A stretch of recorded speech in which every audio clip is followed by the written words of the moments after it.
মূল যে বিষয়গুলা সেটা হচ্ছে এই সার্ভিস ম্যানেজমেন্ট কিভাবে একটার উপর সার্ভিস হলো সিস্টেমে প্রত্যেকটা এলিমেন্ট রিলেভেন্ট এবং একটার ইম্প্যাক্ট একটার উপর কিভাবে পড়ছে সেই জিনিসগুলো আমরা দেখব।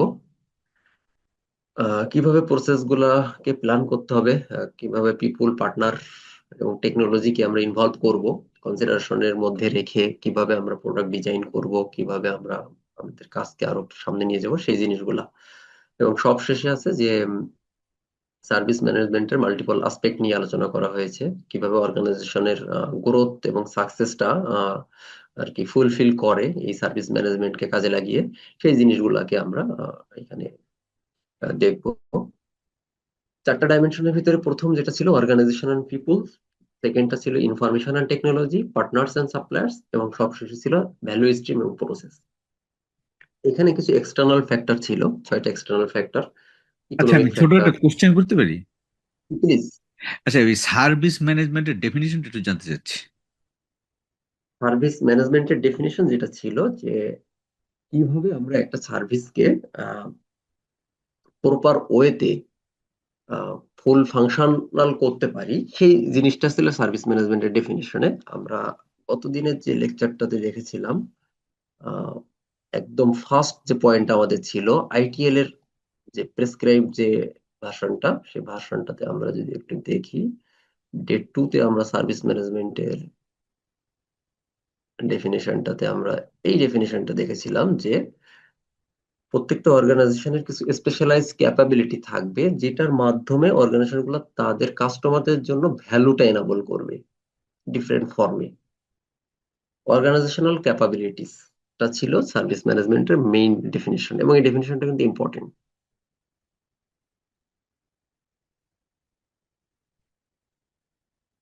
এখানে কি কোনো কনফিউশন আছে সার্ভিস ম্যানেজমেন্টের ডেফিনিশনে? তিনটা পার্ট কভার করবে: nature of value, nature and scope of stake তিনটা হোল্ডার। পার্ট কভার করবে বলতে, সার্ভিস ম্যানেজমেন্টটা যখন আমরা বুঝতে চাই তখন আমাদের ভ্যালুটা কি, ভ্যালুটা কিভাবে স্টেক হোল্ডারদের সাথে রিলেটেড, এবং ভ্যালু ক্রিয়েশনের মাধ্যমে কিভাবে আমরা সার্ভিসটাকে এনাবল করব, আহ, এই জিনিসগুলো হচ্ছে আমরা যখন সার্ভিস ম্যানেজমেন্ট নিয়ে ডিসকাস করেছিলাম তখন এই জিনিসগুলোর উপর ফোকাস করেছিলাম। যার ফলে আমরা ভ্যালুর ডেফিনিশন দেখেছিলাম, তারপরে ট্র্যাডিশনাল ভ্যালু এবং ভিউ অফ কো ক্রিয়েশন এবং modern view of co creation এগুলো দেখেছিলাম। তারপর আমরা সার্ভিস প্রোভাইডার সাথে সার্ভিস স্টেক হোল্ডার কারা, স্টেক হোল্ডার গুলো কিভাবে তার সার্ভিস গুলা ওন করছে, সেই জিনিসগুলো আমরা দেখেছিলাম এই চ্যাপ্টার 1-এ। প্রত্যেকটা অর্গান আমরা এখনো আবার এই সেম ডেফিনেশনটা এখানে আমাদের কাছে আসবে, যেহেতু আমরা এই সার্ভিস ম্যানেজমেন্টের মধ্যেই আছি। কিভাবে ভ্যালু ক্রিয়েট হচ্ছে, ভ্যালুর ডেফিনেশনটা কি, এটা আমরা আজকের টপিকে সার্ভিস ভ্যালু সিস্টেম যখন পড়বো তখন এই ডেফিনেশনটা আমাদের কাছে আবার আসবে। অর্গানাইজেশন, যেমন আমরা যখন সার্ভিস ম্যানেজমেন্ট পড়েছিলাম তখন বলছিলাম যে অর্গানাইজেশনের ক্যাপাবিলিটিস, এখন অর্গানাইজেশন গুলো আসলে কিভাবে ফাংশনাল, সেই জিনিসগুলো আমরা এখানে দেখবো এই 4 ডাইমেনশনে। দেখেন, আপনি যতগুলো একটা অর্গানাইজেশন বা একটা সার্ভিসকে যখন রান করতে যাবেন তখন আহ, যে কোনো আসপেক্টে চিন্তা করলে আমরা এই 4টা ডাইমেনশনকেই খুঁজে পাবো। অর্থাৎ অর্গানাইজেশন থাকবে, সেখানে পিপুল থাকবে, অর্থাৎ পিপুল গুলার মাধ্যমে পিপুলদের অ্যাক্টিভিটিস এর মাধ্যমে অর্গানাইজেশন রান করবে। নাম্বার 2, ইনফরমেশন অ্যান্ড টেকনোলজি, যে কোনো আইটি সার্ভিসের ক্ষেত্রে আমাদের ইনফরমেশন এবং টেকনোলজি ইনকর্পোরেট করতে হবে। টেকনোলজির ইন্টিগ্রেশন ছাড়া এখন চলবে না। আর প্রত্যেকটা অর্গানাইজেশন তাদের পার্টনার্স থাকে এবং সাপ্লায়ার্স থাকে, যেটা আমরা প্রিভিয়াসলি দেখেছিলাম। এখন তাদের উপর কি কি ইফেক্ট পড়ছে সেই জিনিসটা, আর ভ্যালু স্ট্রিম এবং প্রসেস, কি কি প্রসেস অ্যাপ্লাই করে সার্ভিসটাকে রান করতে হবে, এবং ভ্যালু স্ট্রিমটা কিভাবে আর ভ্যালুটা একটা স্টেপ থেকে আরেকটা স্টেপ কিভাবে সামনে যাচ্ছে, সেই জিনিসগুলো আমরা এইখানে দেখব। এখন আমরা প্রথমে যে টপিকটা আমাদের অর্গানাইজেশন এন্ড পিপুল।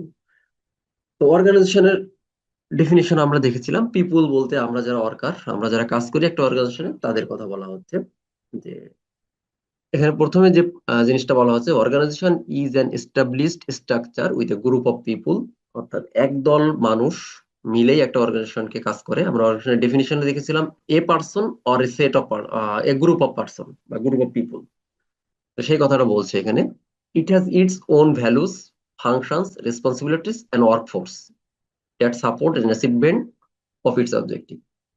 প্রত্যেকটা অর্গানাইজেশন তাদের মিশন ভিশনকে ডিফাইন করে, অর্থাৎ তাদের ওন ভ্যালুটা সেট করে, এবং ওই টার্গেট বা মিশন ভিশনে পৌঁছানোর জন্য তারা কিছুটা ফাংশন ক্রিয়েট করে। কি কি ফাংশন তারা কাজ করবে, তারা রোলস এন্ড রেসপন্সিবিলিটিস ডিফাইন করে।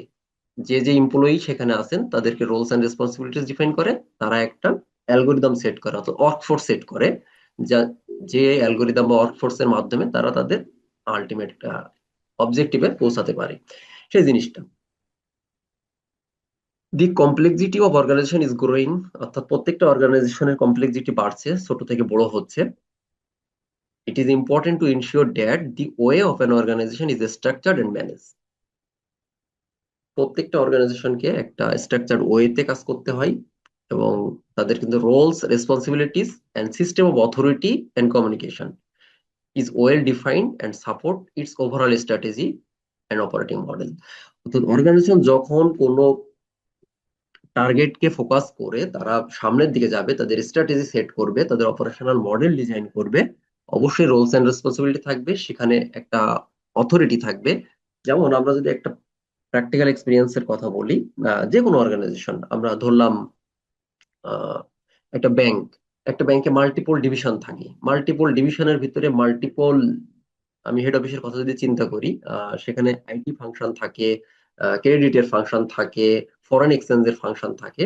তো প্রত্যেকের ফাংশনে প্রত্যেকটা ডিপার্টমেন্টের একজন করে হেড কে অ্যাসাইন করা হয়, তিনি তার টিমকে লিড করেন। তো প্রত্যেকটা হেডের উপর একটা রেসপন্সিবিলিটিস থাকে, এবং তিনি আবার ডিফাইন করেন তার এই ডিপার্টমেন্ট চালানোর জন্য কতজন ম্যান পাওয়ার লাগবে, তাদের একটা অর্গানোগ্রাম থাকে, এবং প্রত্যেক অর্গানোগ্রাম অনুযায়ী ম্যান পাওয়ার সেট করা হয়, এবং প্রত্যেকের ডেস্ক জব থাকে। যে আলটিমেটলি একটা অর্গানাইজেশন কি করছে, যে তারা ডিভাইড করছে তাদের টার্গেটটাকে ইমপ্লিমেন্ট করার জন্য, তারা যে স্ট্র্যাটেজিক ওয়েতে তারা ডিভাইড করছে তাদের ম্যান পাওয়ার গুলাকে, এবং ফাংশন গুলাকে ডিফাইন করছে, ফাংশন গুলা সেট করছে, দেন ডিস্ট্রিবিউটেড ওয়েতে সবাই মিলে ইনপুট দিচ্ছে আলটিমেটলি অর্গানাইজেশনের এই অ্যাচিভমেন্টটা ফিল আপ করার জন্য। তো অর্গানাইজেশন এন্ড পিপুলের ভিতরে প্রথম যে যে ক্যারেক্টারিস্টিক্স গুলা থাকবে, প্রত্যেকটা অর্গানাইজেশনের একটা ফর্মাল অর্গানাইজেশন স্ট্রাকচার থাকে, অর্গানাইজেশনের একটা কালচার থাকে, রোলস এন্ড রেসপন্সিবিলিটিস থাকে, আরেকটা কি রিকোয়ার্ড স্টাফিং কম্পিটেন্স থাকে, অর্থাৎ আপনার যে স্টাফ বা অর্গানাইজেশনের পিপুল তাদেরকে অ্যাসাইন করার জন্য আপনার একটা প্রসেস থাকে। ফর্মাল অর্গানাইজেশনাল স্ট্রাকচার, আপনি যখন একটা অর্গানাইজেশন হিসেবে চিন্তা করবেন, কোন অর্গানাইজেশন আপনি রান করবেন, তখন আপনাকে তার একটা স্ট্রাকচার ডিজাইন করতে হবে। আমি যেটা একটা এক্সাম্পলের কথা বলছিলাম ব্যাংকিং এর ক্ষেত্রে, এরকম আপনারা কোনো একটা এক্সাম্পল যদি বলতেন আমাকে, যে কোনো একজন, অর্থাৎ অর্গানাইজেশনাল স্ট্রাকচারটা কি, আপনি যে অর্গানাইজেশন আছেন সেই অর্গানাইজেশনের এক্সাম্পলটা দিতে পারেন, যদি একটু বলতেন। এনিওয়ান, তারিক ভাই আছেন? জি জি আমি আছি। যে তারিক ভাই যে অর্গানাইজেশনে আছেন, অর্গানাইজেশনের ফাংশনটা বা আপনাদের স্ট্রাকচারটা, ম্যান পাওয়ার স্ট্রাকচারটা কেমন, ছোট্ট করে যদি একটু শেয়ার করতেন সবার সাথে। আমাদের এখানে আমি তো মানে আমাদের এটা হেডকোয়ার্টার, হেড জি। অফিস। আর আমাদের ব্রাঞ্চ অফিস বলতে কি, যে আমাদের এগুলো ফ্যাক্টরি, মানে ইন্ডাস্ট্রি যেখানে আর কি প্রোডাক্ট গুলো তৈরি হয়, ওটা আমরা মানে প্রোডাকশন সাইট অথবা মানে ফ্যাক্টরি এরকমই। তো ওই রকম ফ্যাক্টরি ফ্রান্স এ দুইটা, পোল্যান্ডে দুইটা, জাপানে আছে। তো এরকম ভাবে ওখানে হলো আপনার লেবার, মানে ওই ওই ওই রকম স্ট্রাকচার তৈরি করা, মানে যেখানে আপনার মূলত লেবাররা কাজ করে, এবং প্রোডাকশন ইঞ্জিনিয়ার মানে ওইখানে ওইরকম। আর এখানে আমি যেখানে কাজ করি এখানে সবাই ডাইরেক্টর, ম্যানেজার। সো এখানকার আপনি যদি এখন ক্যাটাগরিতে ফেলেন তো ওই same structure, finance, accounting, marketing, sales, IT, HR, so more less same. তো এটা আসলে একটা ফর্মাল অর্গানাইজেশন, থ্যাংক ইউ। অর্গানাইজেশনের স্ট্রাকচার, অর্থাৎ প্রত্যেকটা অর্গানাইজেশন একটা স্ট্রাকচার থাকবে, তাদের রোলস রেসপন্সিবিলিটি সেট হবে তাদের কাজের উপর বেস করে। তো 2 নম্বরটা হচ্ছে কালচার, কালচারটা নিয়ে আমরা একটু পরে ডিসকাস করি। কালচার এর পরে হচ্ছে আছে রোলস এন্ড রেসপন্সিবিলিটিস। তো রোলস এন্ড রেসপন্সিবিলিটিস কিন্তু ডিফাইন করতে হয়। আপনাদের প্রত্যেকের যে যে ফাংশনে আছেন একটা জব ডেসক্রিপশন আছে এবং ইয়ারলি একটা রিভিউ হয় আপনার প্রমোশনের পরে কিংবা আপনার আপগ্রেডেশনের পরে। আপনার বস আপনাকে আহ, একটা রেসপন্সিবিলিটি দিয়ে দেয়। আপনি যখন প্রমোশন পেলেন বা একটু সিনিয়র হলেন তখন আপনার রেসপন্সিবিলিটি কিন্তু চেঞ্জ হয়ে যায়। একই রেসপন্সিবিলিটি লং টাইমের জন্য থাকে না। তো এটা বলা হচ্ছে যে প্রত্যেক অর্গানাইজেশনে একটা well defined roles and responsibility থাকে, যেটা আইটি পার্সন যারা আছেন আইটি বেজ অর্গানাইজেশনে তারা হ্যান্ডেল করবে কিভাবে টেকনোলজি প্ল্যাটফর্ম বা কিভাবে ইনফ্রাস্ট্রাকচার, কিভাবে কমপ্লায়েন্স, কিভাবে রেগুলেশন, কিভাবে কাস্টমার সাপোর্ট, এই ধরনের জিনিসগুলো তারা ইনশিওর করতে পারে তাদের ডিপার্টমেন্ট ওয়াইজ। এরপরে এখানে রিকোয়ার্ড স্টাফিং। এখানে আমি একটা কালচার দেখলাম যে এখানে আপনি যেটা বললেন যে ইয়ারলি রিভিউ বা ইয়ারলি যে ইভ্যালুয়েশন বা এই যে ব্যাপারগুলো যে হয়, এটা দেখা যায় কি যে একটা এমপ্লয়ি বছরের পর বছর থাকলে পরে বেতনের স্কেল তো অনেক হয়ে যায়। অনেক এবং হয়ে যায়। হ্যাঁ হ্যাঁ, স্কেল অনেক হয়ে যায়, তার ট্রেন আপ, তার তার ডেভেলপমেন্ট, মানে তার পিছনে অনেক খরচ, insurance, dental insurance, health insurance, মানে তার পিছনে তো মানে যদি এখানে দেখা যায় কি 7-8 বছর বা 10 বছর কেউ থাকলো, তার পিছনে তো হিউজ ইনভেস্ট হয়ে যায়। তো এই ক্ষেত্রে কালচারটা কিভাবে অ্যাডজাস্ট হয়, মানে এত পরিমাণ মানে দিয়ে কি একটা এমপ্লয়িকে, মানে কোম্পানি কি রাখার মতো মেন্টালিটি থাকে নাকি? মানে বাংলাদেশ বা বিদেশ বা এটা যেহেতু ইন্টারন্যাশনাল, মানে ইন্টারন্যাশনালি এই কালচারটা তাহলে কেমন হবে? কালচারটা বলতে আমি ইয়ারলি রিভিউর কথা বলেছি, যে ক্ষেত্রে সেটা হচ্ছে রোলস এন্ড রেসপন্সিবিলিটিস ক্ষেত্রে, অর্থাৎ আপনার জব ডিসক্রিপশন হুম রিভিউটা। আর কালচারটা আমরা একটু পরে ডিসকাস করবো, তারপরও যেহেতু হুম প্রসঙ্গ এসেছে আমি একটু বলি। কালচারটা হচ্ছে হুম অর্গানাইজেশনের মানে একটা গুড কালচার ক্রিয়েট করা তার পিপুলদের ভিতরে। সেটা হতে পারে মনে করেন যে লার্নিং স্কোপ। আমরা আজকে এই জিনিসটাও নিয়ে আলোচনা করব যে লার্নিং স্কোপটা কেমন। অর্থাৎ ধরেন, নতুন একটা টেকনোলজি এসেছে, এই যে টেকনোলজি অ্যাডপশনের যে হ্যাবিটটা, অনেক সময় না আমরা যে ওই প্রথম দিকে একটা এক্সাম্পল দিয়েছিলাম যে আম, আপনার কোডাক কোডাক যেমন তাদের নতুন যে টেকনোলজিটা অ্যাডাপ্ট করে নাই। অর্থাৎ আমাদের মেন্টালিটিটাকে সেট করা, আমরা যারা অর্গানাইজেশনে কাজ করছি, যে নতুন কোনো টেকনোলজি এখন যেমন প্রত্যেকটা অর্গানাইজেশনে এআই বেস সাপোর্ট চলে এসেছে। অর্থাৎ এই এআইটাকে আমরা যদি অ্যাডপ্ট করতে পারি, আমাদের আগ্রহটা থাকে, আমরা নতুন যে টেকনোলজি আসছে সেইটার শেখার যে কালচার, তারপরে অর্গানাইজেশনকে সাপোর্ট করার যে কালচার, তারপরে হেল্প ডেস্ক সাপোর্ট বা কাস্টমার সাপোর্টের যে কালচার, এই কালচারটাকে নিজেদের ভিতরে আরো বেশি ইনক্রিজ করা, সেই জিনিসটার কথা বলা হচ্ছে। আর আপনি যেটা বললেন যে এই অর্গানাইজেশন যখন লং টাইম একটা এমপ্লয়িকে জি স্যালারি দিয়ে যাচ্ছে, জি লং জি টাইম একটা এমপ্লয়ি ইয়ে করছে, সাথে সাথে কিন্তু তার রোলস এন্ড রেসপন্সিবিলিটি কিন্তু চেঞ্জ হচ্ছে। আপনি দেখবেন একটা পর্যায়ে কিন্তু সে স্টপ হয়ে যাবে যদি সে নতুন কোনো টেকনোলজি অ্যাডপ্ট না করতে পারে। ম্যানেজিং ক্যাপাসিটি যার থাকবে না, তাকে ওই আমি আমাদের দেশের কালচারটা আমি জানি যতটুকু বা বলতে পারি, যে আপনার যখন প্রমোশন হবে না বা আপনার নতুন ফাংশনে আপনি যেতে পারবেন না, আপনার নতুন কোনো কি বলে রোল আপনাকে অ্যাসাইন করা হবে না, হুম ততদিন পর্যন্ত আপনি ওই সেম রোলে থাকবেন। সুতরাং আপনার কিন্তু গ্রোথটা হচ্ছে না। আপনার যখন গ্রোথটা বেশি হবে তখন আর এটা আর কি আপনার রেসপন্সিবিলিটি বাড়তে থাকবে, প্রমোশন পাবেন, রেসপন্সিবিলিটি বাড়বে। রেসপন্সিবিলিটি বাড়ার জন্য আপনাকে কি করতে হবে, আপনাকে ম্যান পাওয়ার ক্যাপাসিটি বাড়াতে হবে, আপনার টেকনিক্যাল ক্যাপাসিটি বাড়াতে হবে, এই জিনিসগুলো আর কি। তাই নয় কি? জি জি সেটাই। এরপরে যে পয়েন্টটা, রিকোয়ার্ড স্টাফিং। দেখেন, আপনার অর্গানাইজেশনে মাল্টিপল টাইপের, আমরা একটু বলছিলাম মাল্টিপল ডিপার্টমেন্ট আছে, মাল্টিপল ডিপার্টমেন্টের মাল্টিপল টাস্ক থাকে। তো আপনি সবাই যদি ফ্রেশার থাকে, তো সবাই কিন্তু এক্সপার্ট হলো না। আপনার একটা একটা কম্বিনেশন থাকতে হবে, যে আপনার আইটি স্পেশালিস্ট থাকতে পারে, ফাইন্যান্সিয়াল অ্যানালিস্ট থাকতে পারে, রেগুলেটরি এক্সপার্ট থাকতে পারে, কাস্টমার সার্ভিসে অনেকে এক্সপার্ট থাকতে পারে। তো আপনাকে স্টাফিং রিকোয়ার্ড করতে হবে, অর্থাৎ প্রপার ম্যান পাওয়ার সেট করতে হবে। আপনার যেমন senior level, mid level, junior level, অর্থাৎ যেখানে যে লেভেলের এমপ্লয়ি সেট করা যায়, সবাই যদি সিনিয়র হয় সেটাও একটা গুড কালচার হবে না, সবাই যদি জুনিয়র হয় তারাও প্রপার সাপোর্ট দিতে পারবে না।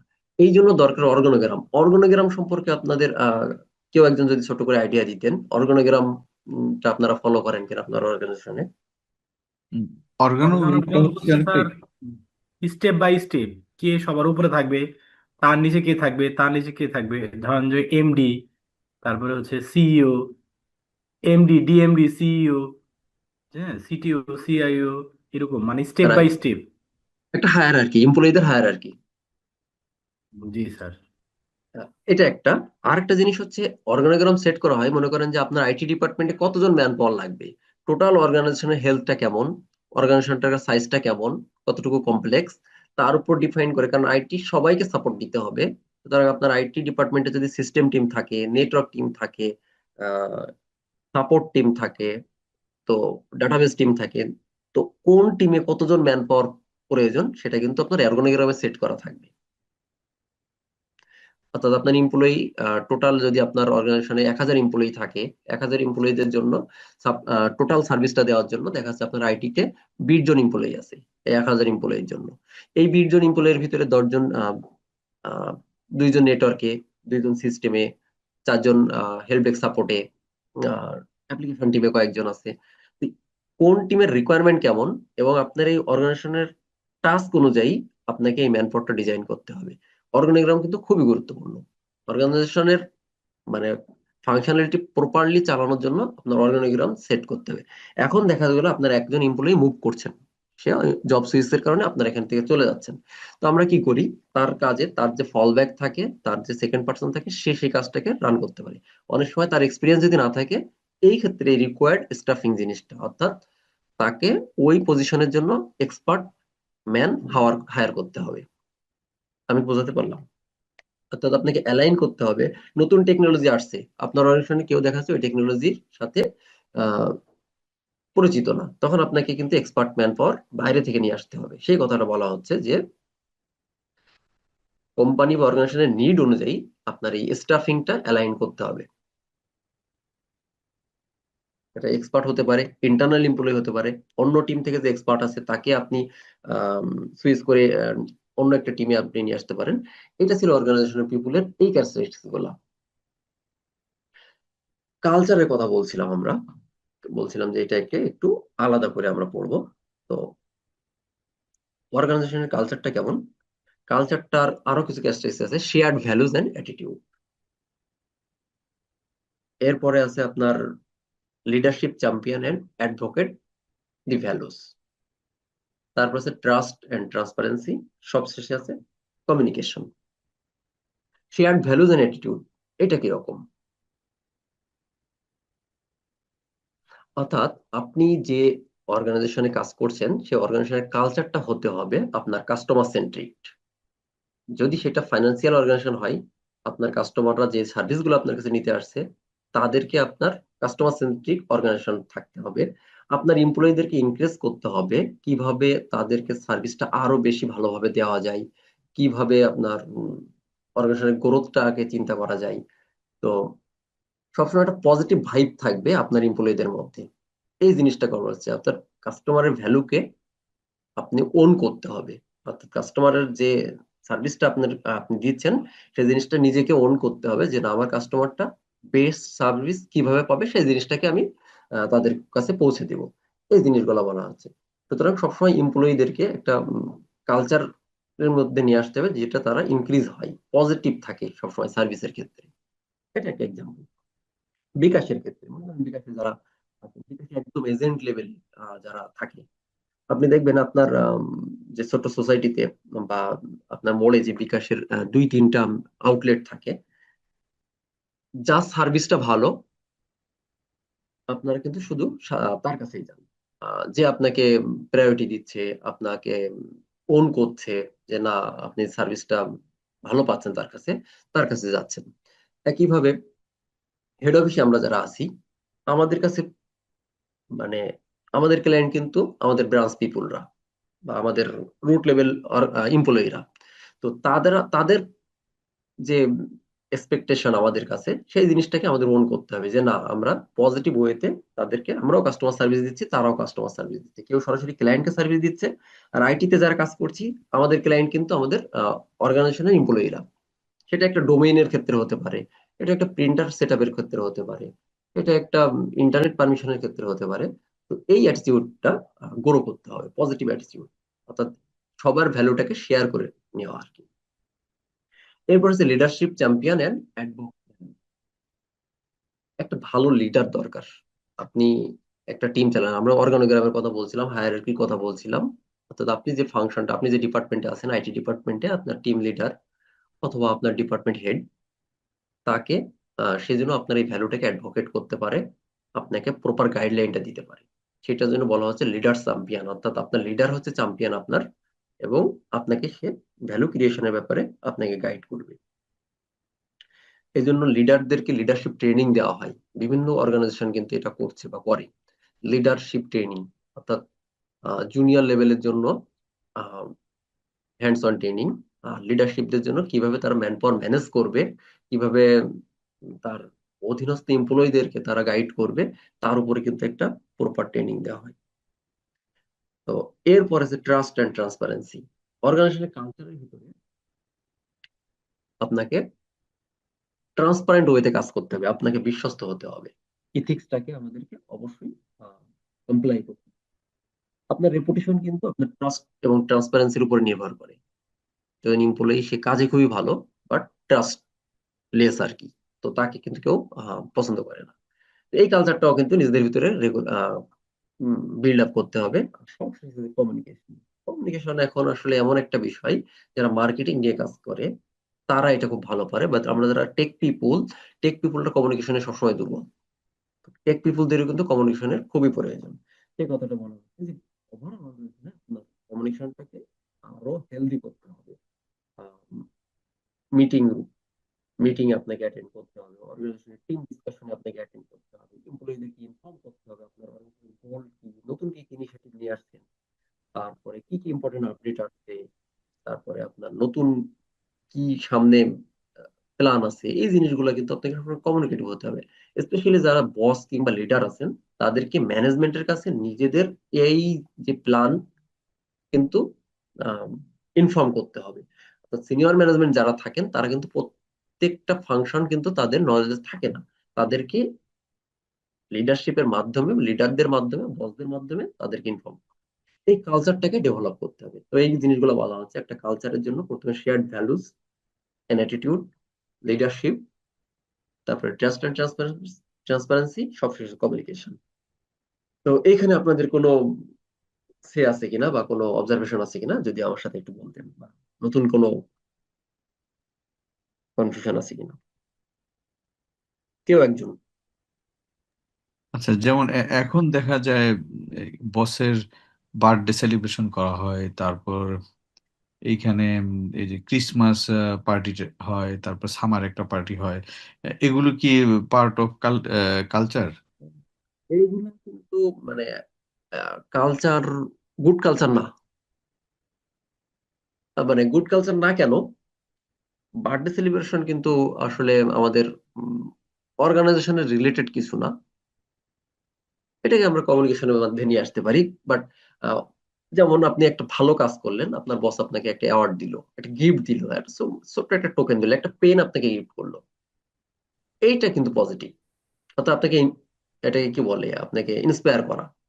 বাট বার্থডে সেলিব্রেশন বা এই জিনিসগুলো এখন ঘটছে অর্গানাইজেশনে, আসলে এইগুলা কতটুকু যে গুড কালচার আমি বলতে পারছি না, আপনারা যদি অন্য কেউ একজন বলতেন, এটা আমার মনে হয় না গুড কালচার। না, এটা প্রফেশনালিজমকে মানে একদম করে ফেলে, দুর্বল করে নষ্ট ফেলে। করে ফেলে, হম হম। প্রফেশনালিজম মেনটেন করা যায় না পরে। মেনটেন করা যায় না, কারণ আপনার বসকে আপনার অনেক সময় হার্ড হতে হয়, অনেক সময় সফট হতে হয়। অর্থাৎ তার টিম লিড করার জন্য তাকে অনেক কিছু কনসিডার করা লাগে। আর আমাদের বাংলাদেশের কালচার আসলে ব্যাড কালচারে পরিণত হয়েছে, বিশেষ করে গভর্নমেন্ট। আমি কাউকে খারাপ বলছি না, গভর্নমেন্ট সেক্টর গুলোতেও কিন্তু কম নেই, প্রাইভেট সেক্টরে ঢুকে গেছে। মানে বসকে এটা এক ধরনের তেল মারার মতো আর কি স্যার। একদম একদম অ্যাবসুলেট বাংলা যে কারেক্ট কারেক্ট। করিনি, যে মানে বসকে কিভাবে পলিশ করা যায়, এটা কিন্তু গুড কালচার না। এবং এই কালচারটা কিন্তু আপনার প্রফেশন, বললাম না যে এই টেক পিপুলরা সবসময় কমিউনিকেশনে ভালো হয় না, কারণ তারা অবশ্যই কাজ নিয়ে ব্যস্ত থাকে, এবং কিছু পার্সন অন্য পার্সনকে ডিগ্রেড করে ফেলে বসের কাছে। তো এই কালচার গুলো থেকে আমাদের বেরিয়ে আসতে হবে সবসময় পজিটিভ ওয়েতে। এই যে এই জন্য লিডারদেরকে লিডারশিপ ট্রেনিং দেওয়া, লিডারশিপ ট্রেনিং এ কিন্তু তাকে এই জিনিসগুলো শেখানো হচ্ছে না, কারণ এই জিনিসগুলো কিভাবে অ্যাভয়েড করা যায় সেই জিনিসগুলো কিন্তু সেখানে থাকে। যে আপনার প্রপার লিডার হতে গেলে এই জিনিসগুলো আপনাকে লাগবে। তো এই কালচারটা মানে গুড কালচার ক্রিয়েট করা আমাদের রেসপন্সিবিলিটিস এর মধ্যে পড়ে, এবং আমাদের এটা করতে হবে। তাহলে আমরা মূলত এই জিনিসগুলো থেকে আহ, একজন লিডার সে এক্সাম্পল সেট করবে যে সে কি কি মডেল ক্রিয়েট করছে, তার কোম্পানির ভ্যালুটা সে কিভাবে রিচ করতে পারে সেই জিনিসগুলা। রেগুলার সে তার এমপ্লয়ীদের সাথে কমিউনিকেট করবে। সাপোর্টের ক্ষেত্রে সবসময় অন্য টিম বা অন্য ডিপার্টমেন্টের সাথে জিজ্ঞাসা করবে যে আমার টিমের কাছ থেকে আপনি আরো কি ভালো সাপোর্ট আশা করেন, এই জিনিসগুলো। But bad culture good culture এটার ডিফারেন্সিয়েশনটা আমাদের করে নিতে হবে। অবশ্যই আমরা ব্যাড কালচারের দিকে যাব না, অলরেডি আমাদের অর্গানাইজেশন সেদিকে চলে যায়। এইটা, তো এটা ছিল অর্গানাইজেশনের পিপুলের ভিতরে আমাদের পিপুল যারা আছি আমরা, ম্যান পাওয়ার, আমরা যারা ডেস্ক লেভেলে কাজ করছি, বড় থেকে ছোট সবাই, বলছে ম্যানেজমেন্ট এন্ড লিডারশিপ স্টাইল, এটা আমাদের থাকতে হবে। আমরা আমাদের কাজের পাশাপাশি আমরা যাতে ম্যানেজ করতে পারি, আমাদের আর্গুমেন্ট বা পজিটিভ আর্গু করতে হবে, কাজটাকে বুঝে নিতে হবে। আমাদের অধীনস্থ যারা থাকবে তাদেরকে প্রপার লিডারশিপ বা প্রপার গাইড করতে হবে। আমাদের নিজের সেলফ যে জবগুলা, একজন আপনি যে কোনো একজন বলেন আপনার কোন কাজটা আপনি আগে করবেন। আপনার বস একটা কাজ দিয়েছে, ইমিডিয়েট সিনিয়র একটা কাজ দিয়েছে আপনাকে, আপনার হেড অফ আইটি বা আপনার ডিভিশন হেড যিনি, সে আপনাকে একটা কাজ দিয়েছে, আপনার দুইটা কাজ পেন্ডিং আছে, আরো নতুন একটা সাপোর্ট লেভেলের কাজ আছে, কোন কাজটা আপনি আগে করবেন? এরকম 5-7টা কাজ আপনার কাছে আসছে, কোন কাজটা আর আগে যেটা করবেন হেড কেউ অফ একজন? আইটি দিবে সেটা সবার আগে করতে হবে। কেন? কারণ স্যার সে আমার ইনচার্জ, তার কথাই আমার সবার আগে শুনতে হবে। ওনার ইনস্ট্রাকশনে আমার কাজ করতে হবে, যেহেতু উনি আমার সিনিয়র। উনি যেটা বলবে সেটাই আমার করতে হবে। আপনার আর আপনার হেড অফ আইটির মাঝখানে কিন্তু আরেকজন বস আছেন, আপনার আপনার টিম লিড, যার কাছে আপনার এসিআর, কার কাজটা আগে করবেন? তো স্যার টিম অ্যানুয়াল লিডারের কথা অ্যাপ্রাইজাল আগে দিবে শুনতে আপনার হবে। Team lead. স্যার টিম লিডারের কথা শুনতে হবে। এই এক্স্যাক্টলি আপনার এই যে আপনার 5টা কাজ আসছে, এই আপনার নিজের ডেস্কের কাজগুলাইকে ম্যানেজ করা, আপনি প্রায়োরিটি সেট করে ফেলছেন যে এই জন্য আমার এটা কাজটা আগে করতে হবে। কারণ আপনার টিম লিড কিন্তু আপনার হেড অফ আইটি সরাসরি আপনাকে যে কাজটা অ্যাসাইন করেছে সেটা আপনার টিম লিডের মাধ্যম দিয়ে আসে নর্মালি। তো আমি আসলে পয়েন্ট কোনটা আগে করবেন এইটা না, পয়েন্টটা হচ্ছে ম্যানেজমেন্ট, নিজের কাজগুলোর প্রপার ম্যানেজ করা, সেই জিনিসগুলোর কথা বলা হচ্ছে। তারপরে কি আপডেটিং স্কিল এন্ড কম্পিটেন্সি, আপনার এই ট্রেনিংটা কেন করবেন? আমরা প্রথম দিন শুনছিলাম অনেকের কাছে, তারপর আরেকজনের কাছে শুনি যে এই ট্রেনিংটা কেন করছেন। মোসাজ্জি ভাইয়া, জি ভাইয়া, এই ট্রেনিংটা কেন করছেন? স্কিল ডেভেলপ করার জন্য, ক্যারিয়ারটাকে সামনের দিকে আগায় নেওয়ার জন্য, এবং কোম্পানিতে আসলে আইটিআইএল এর প্র্যাকটিসটা এনরিচ করা এবং নতুন কিছু অর্গানাইজেশনকে দেয়া, এটাই মূল উদ্দেশ্য। থ্যাংক ইউ আপনার এই পয়েন্টের সাথে এই পয়েন্টটা কিন্তু মিলে গেল, অর্থাৎ আপনার স্কিলটাকে আপডেট করছেন এবং এটা আপনার অর্গানাইজেশনের সাথে আপনার স্কিলটাকে কিভাবে কম্পিটেন্ট করা যায় এই জিনিসগুলোর জন্য। তো আমাদের সবাইকে যে যে অর্গানাইজেশন আছি না কেন, আমাদের ডেইলি কিন্তু ছোট ছোট কিছু স্কিল আপডেটের কাজ করতে হয়। তো আমরা যারা পিপল আছি তাদেরকে কমিউনিকেশন এন্ড কোলাবোরেশন, আমাকে কমিউনিকেশন রাখতে হবে এবং কোলাবোরেশন করতে হবে অন্যের কাজে। প্রত্যেক টিমের সাথে আমাদের অর্গানাইজেশনে কাজ করতে হয়, সুতরাং কোলাবোরেশনটা রাখতে হবে। Board knowledge plus deep specification, এই কথাটা আমরা বলছিলাম যে আপনাকে যখন একটা বড় কাজ আসে তখন এই কাজের প্রত্যেকটা নলেজ, বিশেষ করে এটার যারা টিম লিড বা যারা